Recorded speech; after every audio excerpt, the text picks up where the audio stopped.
الحمد للہ وحدہ والصلاة والسلام علی من لا نبی بعدہ اما بعد۔ ناظرین کرام، السلام علیکم ورحمۃ اللہ۔ پروگرام آثار قیامت کے ساتھ عامر لیاقت حسین حاضر خدمت ہے۔ ناظرین کرام، گزشتہ روز ہم نے یہاں پر اپنی گفتگو ختم کی تھی کہ جس شخص کو دجال قتل کر کے دوبارہ زندہ کرے گا وہ حضرت خضر علیہ السلام ہوں گے، اور روایات میں یہ آتا ہے کہ صحابہ کرام رضوان اللہ تعالی علیہم اجمعین کا خیال یہ تھا کہ وہ شخص حضرت خضر علیہ السلام ہوں گے۔ اب آج ہم یہ بات کریں گے کہ مومنین دجال کے فتنے سے کس طرح بچ پائیں گے، اور عہد حاضر کے تناظر میں دجال کے فتنے کی کیا شکل ہو سکتی ہے۔ دیکھیے ناظرین، دجال کا فتنہ تو بہت بھاری فتنہ ہے۔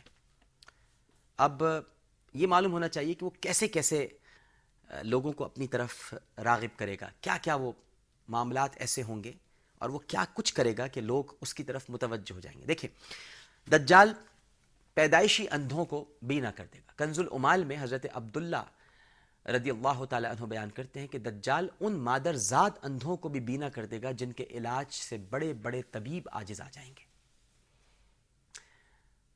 ایک یہ بھی اس کی علامت ہے کہ دجال بخیل ہوگا۔ البدایہ والنہایہ میں حضرت جابر بن عبداللہ رضی اللہ تعالی عنہ بیان کرتے ہیں کہ اس کے ساتھ غذا کا بہت بڑا ذخیرہ ہوگا، مگر وہ صرف انہی لوگوں کو اس میں سے کچھ حصہ دے گا جو اس پر ایمان لے آئیں گے۔ پھر ایک اور بات یہ ہے کہ عورتیں دجال کی جانب سب سے زیادہ مائل ہوں گی۔ مسند احمد میں حضرت عبداللہ ابن عمر رضی اللہ تعالی عنہ بیان کرتے ہیں کہ عورتیں دجال کی پیروی میں سب سے آگے ہوں گی۔ طائف کے نزدیک ایک مقام پر وہ قیام کرے گا، اور اس کی آمد کا سن کر عورتیں جوق در جوق اس کے قریب آنا شروع ہو جائیں گی۔ مرد اپنی ماؤں، بیٹیوں اور بہنوں کو گھر میں باندھ کر رکھنے پر مجبور ہو جائیں گے کہ کہیں وہ اسے اپنا رب نہ مان لیں اور اس کے فتنے کا شکار نہ ہو جائیں۔ لیکن مکہ مکرمہ، مدینہ منورہ اور بیت المقدس دجال کے شر سے محفوظ اور مامون رہیں گے۔ مسند احمد بن حنبل میں ہے کہ دجال کا فتنہ 40 روز رہے گا، جن میں سے ایک دن ایک سال کے برابر، اور ایک دن ایک ماہ کے برابر، اور ایک گھنٹہ ایک ہفتے کے برابر ہوگا۔ باقی 37 دن حسب معمول ہوں گے۔ صحیح مسلم میں ہے کہ وہ شہر شہر پھرے گا اور فتنہ پھیلائے گا، اور بالآخر مکہ مکرمہ، مدینہ منورہ اور بیت المقدس کا رخ کرے گا، مگر وہ مکہ مکرمہ اور مدینہ منورہ اور بیت المقدس میں داخل نہیں ہو سکے گا، نہ ہی مسجد اقصی میں داخل ہو سکے گا۔ ان مقدس شہروں کو جانے والے ہر راستے پر فرشتوں کا پہرا ہوگا جو اس کو اندر گھسنے نہیں دیں گے۔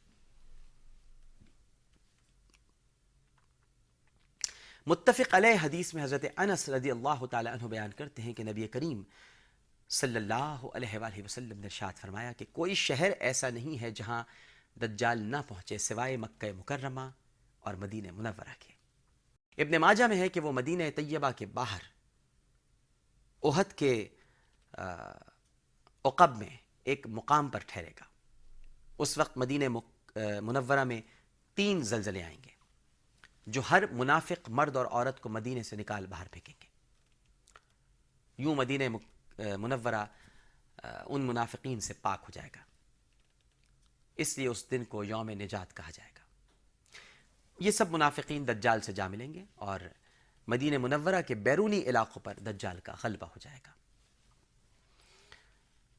اب ہمیں یہ جاننا ہوگا کہ دجال کی موت کس طرح واقع ہوگی۔ ابن ماجہ میں حضرت اسامہ رضی اللہ تعالی عنہ بیان کرتے ہیں کہ مقدس شہروں میں داخلے میں ناکامی کے باعث دجال ملک شام کا رخ کرے گا، جہاں امام محمد مہدی پہلے ہی اس کے مقابلے کے لیے مسلمانوں کے لشکر ترتیب دے چکے ہوں گے۔ ایک روز نماز فجر کے وقت حضرت عیسیٰ علیہ السلام کا نزول ہو جائے گا، اور وہ بالآخر لد کے مقام پر دجال کو واصل جہنم کریں گے۔ اب یہ تو سب ہو گئی علامات، حلیہ، اس کا فتنہ، اس کی ترغیب. اب یہ جاننا بڑا ضروری ہے کہ دجال سے بچاؤ کس طرح ممکن ہے. دیکھیے، پہلی بات تو یہ ہے کہ سورہ کہف کی کثرت سے تلاوت کرنا.